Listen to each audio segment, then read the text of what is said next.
L'histoire commence dans une prison sud-coréenne où le détenu Han Jae-ho, un gangster impitoyable, craint et respecté, impose sa dictature à l'intérieur de l'établissement pénitentiaire. Dans cette prison, il est vénéré comme un dieu par les autres détenus. Avant son incarcération, Jae-ho faisait partie du gang de Byung-se-hul, le boss du gang le plus redoutable du pays. Byung-se-hul est dans le collimateur de la police et l'inspecteur Chon, un agent de police qui lutte contre le crime, enquête sur ses activités. Depuis le jour où Jae-ho avait abattu l'un de ses collègues policiers qui s'était infiltré dans le gang, elle s'était jurée d'anéantir tous ces gangsters et pour y arriver, elle fait appel à Jeo Yinso, un jeune policier rebelle qu'elle compte infiltrer dans le gang. La mère de Yinso est hospitalisée et il lui faut une transplantation rénale de toute urgence. Malheureusement, Yinso n'a pas les moyens pour couvrir les dépenses. L'inspecteur Chon lui dit qu'elle peut l'aider à trouver un rein pour sa mère et gérer les frais médicaux, mais en retour, il doit accepter une mission d'infiltration d'une durée de 3 ans dans une prison de haute sécurité. Il devra se rapprocher de Jae-ho et faire tout son possible afin que le gangster l'accepte dans son cercle. N'ayant aucun autre moyen pour sauver la vie de sa mère, Yinso accepte la mission et on le transfère en prison. Des duels de gifles sont organisés par les détenus de la prison et le détenu Young-suk est le champion dans cette activité. Dans le but d'impressionner Jae-ho, Yinso challenge Young-suk dans un duel de gifles. Tous les autres détenus se moquent de Yinso à cause de sa petite silhouette et personne ne croit qu'il pourra tenir face à Young-suk. Mais lorsqu'il a survécu à plusieurs gifles de Young-suk, il a reçu des acclamations de la part des autres détenus. Pour mieux capter l'attention de Jae-ho, Yinso décide de donner un coup de poing à Young-suk, dans le but de déclencher une bagarre. Son plan se déroule bien et une bagarre éclate entre lui, Young-suk et les autres détenus. Jae-ho profite du spectacle en rigolant, admiratif face au courage et à la vivacité du jeune Yinso. Les gardes viennent attraper les bagarreurs et on les emmène en isolement. Quelques jours plus tard, Jae-ho vient rencontrer Yinso dans sa cellule et lui dit que dans cette prison, c'est lui qui fait la loi et toute personne qui ose s'attaquer à l'un de ces hommes ne s'en sort jamais vivant. Néanmoins, il apprécie le courage du jeune et pour cette fois, il va fermer les yeux et ne rien faire. Mais avant de sortir de sa cellule, il lui dit de ne plus commettre cette erreur à l'avenir. Des jours passent et Yinso continue d'observer Jae-ho, cherchant un moyen pour mieux capter son attention et se rapprocher de son cercle. Jae-ho contrôle la distribution de la vente de cigarettes dans toute la prison. C'est grâce à cet argent qu'il parvient à soudoyer les gardiens de prison, ainsi que le directeur de la prison. Mais l'arrivée d'un autre détenu est sur le point de tout faire basculer. Le gangster Kim Sung-gan, une légende dans le monde du crime, arrive en prison avec l'intention de prendre le contrôle du territoire. Conscient de la supériorité et de l'influence de Sung-gan, ainsi que du respect que les autres détenus ont envers ce dernier, Jae-ho se rapproche de lui et propose qu'il se partage le business de la vente des cigarettes à part égale. Sung-gan rejette sa proposition et lui dit qu'il ne partage rien avec personne, il va prendre le contrôle de tout le réseau. On vient ensuite informer Jae-ho que l'un de ses hommes s'est fait arrêter par les gardes. Il s'en va immédiatement à la rencontre du directeur de la prison et lui exprime son mécontentement quant à la façon dont il se comporte avec ses hommes depuis l'arrivée de Sung-gan. À sa grande surprise, les gardiens se sont mis à le frapper violemment et il s'est retrouvé en cellule isolement. Lui qui était le boss de cette prison est désormais traité comme un détenu lambda. La majorité des hommes de Jae-ho sont désormais sous les ordres de Sung-gan et certains complotent même pour l'éliminer.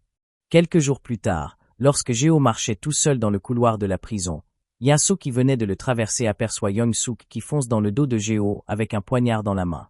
Il se jette sur Young-suk et tente de le désarmer, mais Young-suk le blesse. Yinso se jette à nouveau sur lui et le plaque au sol. Il alerte les gardiens, sous le regard abasourdi de Jae-ho. Sans s'en rendre compte, Yinso avait enfin réussi à captiver l'attention de sa cible. Plus tard, Yinso est convoqué par Jae-ho dans sa cellule. Jae-ho se demande pourquoi Sung-gan veut le tuer. Pourtant il lui a déjà laissé le contrôle de la prison et du business de cigarettes. Il offre ensuite un paquet de cigarettes à Yinso pour le remercier de l'avoir sauvé. Mais au lieu d'aller les vendre, Yinso compte s'en servir pour aider Jae-ho à reprendre le pouvoir. Les deux hommes se rendent ensuite dans le bureau du directeur avec le téléphone que Jae-ho détenait dans sa cellule et Yinso lui montre des images de Jae-ho en possession de plusieurs bâtons de cigarettes dans la prison. Ils font du chantage au directeur et menacent de révéler à ses supérieurs qu'ils laissent les prisonniers faire de la contrebande en prison sans agir.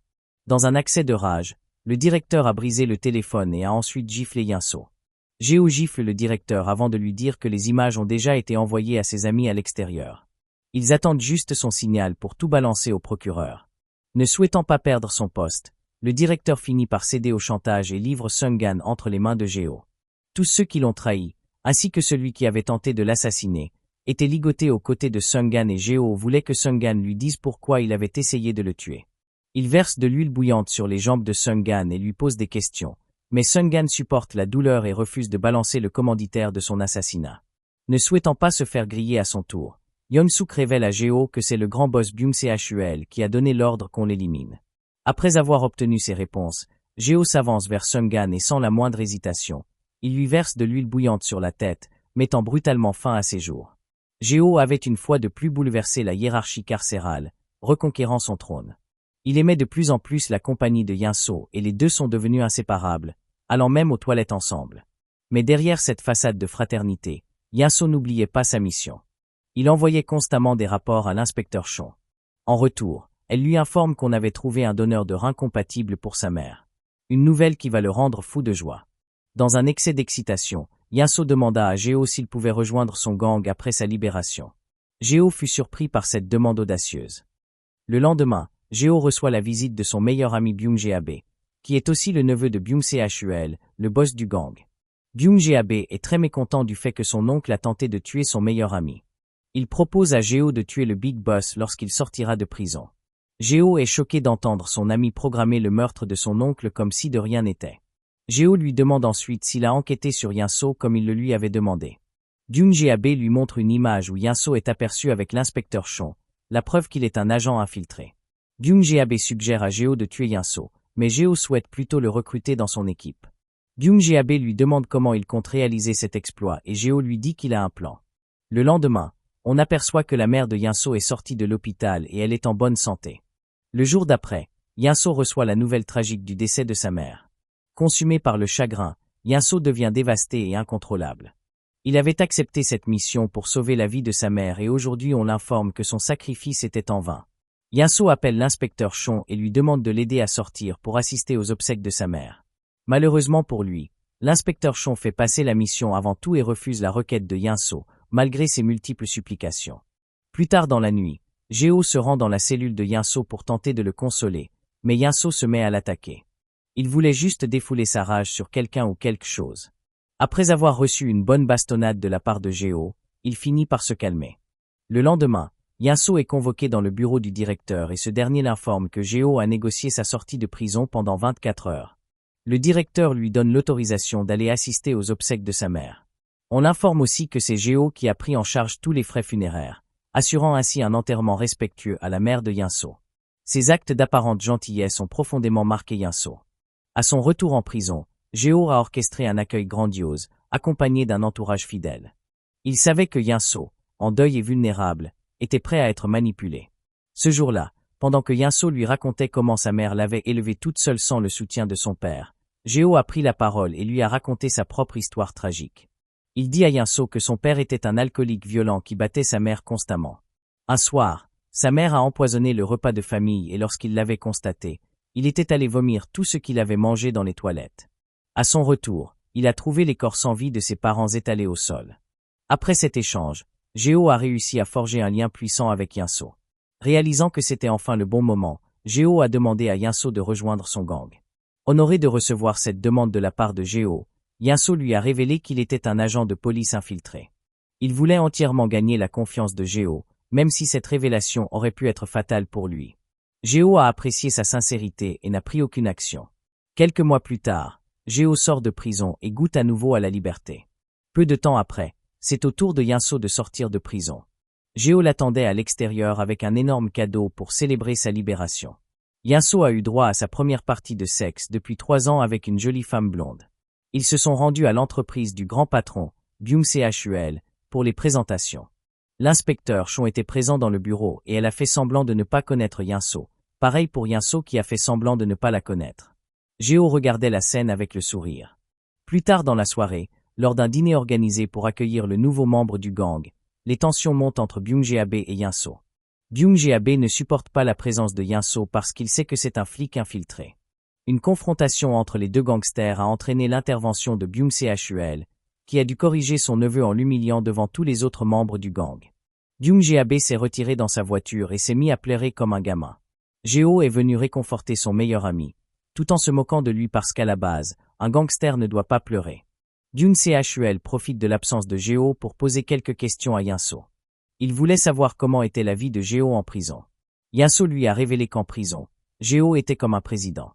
Le lendemain, Géo et Yinso étaient en train de jouer au baseball sur le terrain de l'entreprise, tandis que Byung-Chul et son neveu étaient en train de comploter dans le bureau. Byung-Chul était devenu méfiant envers Géo parce qu'il prenait déjà trop de place et sa popularité avait grimpé. Il avait peur que ce dernier cherche à prendre sa place et pour cette raison, il informe Byung-Jae qu'il faut l'éliminer, ignorant que Byung-Jae est aussi en train de planifier son assassinat. Quelques jours plus tard, Yinso obtient sa première mission en tant que nouveau membre du gang. L'inspecteur Chon lui a ordonné de porter une montre contenant un micro pour enregistrer les activités du cartel. La transaction se déroule dans un entrepôt et Yinso doit négocier avec un trafiquant de timbres fiscaux. Les négociations ont tourné au vinaigre et Yinso a poignardé l'homme dans la main, déclenchant aussitôt une bagarre entre lui et les hommes du trafiquant. Entre-temps, Géo et Byung-Jae attendent le signal à l'extérieur pour se joindre à la fête pendant que Yinso est en train de livrer le combat tout seul à l'intérieur de l'entrepôt. Quelques instants plus tard, les renforts du trafiquant arrivent et c'est à ce moment que Géo et ses hommes sortent de l'ombre et envahissent les lieux. Géo entre dans l'entrepôt et commence à se battre comme un gladiator. Yinso tombe sur un adversaire coriace qui lui donne du fil à retordre. Il encaisse plusieurs coups et au moment où son adversaire était sur le point de le tuer, Géo vient à son secours. Grâce à la force de ses bras, Géo étrangle son ennemi et le tue. Il ordonne ensuite à Yinso de se débarrasser de la montre qui contient le mouchard. Yinso serre la montre avec ses poings et l'utilise pour défoncer le trafiquant jusqu'à ce qu'il crève, brisant aussi la montre contenant le mouchard sur le cou. Il récupère les timbres et les remet à Byung-Chul le lendemain. Le boss est fier de Yinso et ils rigolent tous de la manière dont ils ont éliminé leurs adversaires. Plus tard dans la soirée, Géo et Yinso se rendent dans une boîte de nuit pour rencontrer un trafiquant de drogue russe. Géo demande à Yinso de l'attendre dans la boîte pendant qu'il va négocier avec les Russes dans le bureau. Yinso profite de l'absence de Géo pour sortir de la boîte. Son collègue policier l'attire dans un coin et lui remet une nouvelle montre contenant un mouchard. Pendant qu'ils étaient en train de discuter, Géo arrive et les surprend. Yinso se met à frapper son collègue en faisant semblant de ne pas le connaître. Géo prend le relais et frappe le policier à son tour. Les deux gangsters quittent les lieux, mais Géo devient méfiant envers Yinso. Il sait que l'homme qu'il venait de frapper est un flic et pour cette raison, il fouille Yinso pour s'assurer qu'il ne porte aucun micro sur lui. Yinso lui dit que l'autre policier était juste venu pour lui donner une nouvelle montre, vu qu'il avait brisé l'ancienne montre. Ils se sont ensuite rendus dans leur planque, qui est située dans un bâtiment abandonné. Géo dit à Yinso que c'est devenu difficile pour lui de faire confiance parce qu'il a déjà connu beaucoup de trahisons. Même son boss, Byung-Chul, pour qui il a consacré 20 ans de sa vie, a cherché à l'éliminer sans raison. Yinso lui répond qu'il ne peut pas le forcer à lui faire confiance, mais il dit à Géo qu'il a confiance en lui. Le lendemain, lors d'un dîner entre Géo et son meilleur ami Byung-Jae, les deux gangsters planifient l'assassinat de Byung-Chul. Lorsque Byung-Jae demande à Géo comment il compte s'y prendre, Géo lui révèle qu'il va se servir de Yinso. En rentrant du restaurant, Byung-Jae demande à Géo comment il a fait pour convaincre Yinso de trahir la police. Géo lui a répondu que c'est parce que Yinso est trop gentil et dans ce monde, les gentils se font manipuler facilement. Pendant ce temps, Yinso se fait capturer par des inconnus qui lui couvrent la tête et l'emmènent dans un endroit désert. Ces kidnappeurs se font passer pour des gangsters et lui disent que Géo a révélé à tout le monde qu'il était un policier. Ils menacent de le brûler avec de l'essence et Yinso leur pose la question de savoir comment Géo a su qu'il était un policier. Grâce à cette réponse, Yinso réussit le test de l'inspecteur Chon qui commençait à le soupçonner d'avoir changé de camp. Ce qu'elle ignorait, c'est qu'il avait effectivement changé de camp. Elle ordonne à Yinso de lui ramener des informations sur les activités du cartel. Byung-Chul préparait un gros deal avec les Russes. Il voulait acheter 50 kilos d'une nouvelle drogue appelée pilule bleue. Quelques jours avant la transaction, Yinso s'en va rencontrer l'inspecteur Chon et lui remet un dossier contenant toutes les informations sur la transaction. Quelques jours plus tard sonne le jour où la transaction doit se dérouler. Tout le gang se rend sur le quai. Byung-Chul et les membres influents du gang entrent dans le bateau et vont à la rencontre des fournisseurs russes. Pendant ce temps à l'extérieur, l'inspecteur Chon et son équipe débarquent et procèdent à l'arrestation des gangsters qui se trouvaient sur le quai. Agissant sur la base des informations que Yinso lui avait fournies, elle entre ensuite à l'intérieur du bateau et se rend dans la pièce où les mafieux et les gangsters étaient en train de partager un verre. L'inspecteur Chon croyait avoir réussi le coup du siècle, mais ce qu'elle a découvert dans les cartons avait brisé son ego. Au lieu de la drogue, elle fut choquée de retrouver des poupées dans les cartons. Les trafiquants se sont moqués d'elle avant de s'en aller librement. Pendant ce temps, Yinso se trouve dans un petit bateau au milieu de la mer, attendant de récupérer les paquets contenant la drogue qui ont été dissimulés au fond de la mer. Les trafiquants se sont tous regroupés dans une autre salle pour finaliser la transaction. Lorsqu'Yinso a appelé pour confirmer qu'il avait récupéré le produit, Geo a décidé de mettre son plan à exécution. Il a massacré Byung-se-Hul et tous les trafiquants russes qui se trouvaient dans la salle, ainsi que ceux qui se trouvaient à l'extérieur de la salle. Réalisant que l'inspecteur Chon va venir le chercher à cause des fausses informations qu'il lui avait fournies, Yinso demande à Geo de lui tirer dessus. Il compte utiliser cela comme un alibi pour justifier pourquoi il ne se trouvait pas sur les lieux le jour de la transaction. Yinso se fait hospitaliser et l'inspecteur Chon envoie ses hommes le récupérer à l'hôpital. On l'emmène dans une salle et l'inspecteur Chon décide enfin de déballer sa dernière carte. Elle lui montre la vidéo du jour de l'accident de sa mère et lui révèle que c'est Geo qui avait tout orchestré. Lorsqu'Yinso a aperçu Byung-se sur la vidéo, il est devenu complètement paranoïaque, demandant à l'inspecteur Chon pourquoi elle lui avait caché cette information. L'inspecteur Chon lui a dit que la mission passe avant tout et qu'elle ne fait pas dans le sentimentalisme. Avec la mort de Byung-se-Hul, Geo est devenu le nouveau boss du gang et Byung-se fut nommé au poste d'adjoint. Lors de la cérémonie d'intronisation du nouveau boss, Geo reçoit un appel de Yinso et ce dernier lui révèle que quelqu'un qui connaissait son identité de flic infiltré l'a balancé à la police et son domicile va bientôt être perquisitionné. Geo conclut immédiatement que c'est Byung-se qui l'a vendu pour prendre la tête du gang et succéder à son oncle. Yinso lui dit de déplacer toute la drogue et de venir la cacher dans leur planque. Geo, qui avait une confiance aveugle en Yinso, ne s'est pas douté un seul instant que c'était un piège. Il a attiré Byung-se dans son bureau et a frappé son meilleur ami brutalement jusqu'à ce qu'il meure. Il a ensuite récupéré toute la drogue et s'est rendu à la planque. Les policiers attendaient à l'extérieur, cachés dans une fourgonnette. Lorsqu'il s'est retrouvé dans la pièce avec Yinso, ce dernier n'a pas pu retenir sa haine envers l'homme qui avait tué sa mère. Yinso lui révéla qu'il sait que c'est lui qui avait orchestré la mort de sa mère. Réalisant qu'il s'était fait piéger, Geo sort son arme et la pointe sur Yinso, mais il ne parvient pas à appuyer sur la gâchette. Il a fini par s'attacher à son jeune protégé. Au même instant, les agents de police entrent dans la pièce et une fusillade se déclenche. Geo élimine la première vague de policiers et s'en va se réfugier dans un coin. Un autre policier entre dans la pièce et commence à se battre avec Yinso, l'accusant de trahison. Pendant ce temps, Geo sort de sa cachette et tue le policier qui s'était lancé à sa recherche. Il revient dans la pièce et tire une balle dans la tête du policier qui se battait contre Yinso. Il épargne la vie de Yinso et sort du bâtiment. Pendant qu'il se dirige vers sa voiture, l'inspecteur Chon le cogne violemment avec la fourgonnette et pendant que Geo agonise au sol, elle vient récupérer la clé de sa voiture dans sa poche. Elle se précipite vers la voiture de Geo et récupère le sac contenant la drogue. Yinso débarque et tue froidement l'inspecteur Chon. Il nettoie ses empreintes sur l'arme et la place dans la main de Geo. Il a ensuite utilisé ses mains pour étrangler Geo, qui n'avait plus assez de force pour se débattre. Yinso savoure sa vengeance en contemplant les étoiles et cette scène marque la fin de ce résumé. N'hésitez pas à laisser vos avis en commentaire, cela pourrait me permettre d'améliorer mes récits. Merci d'avoir regardé. Abonne-toi si tu as trouvé ce contenu intéressant.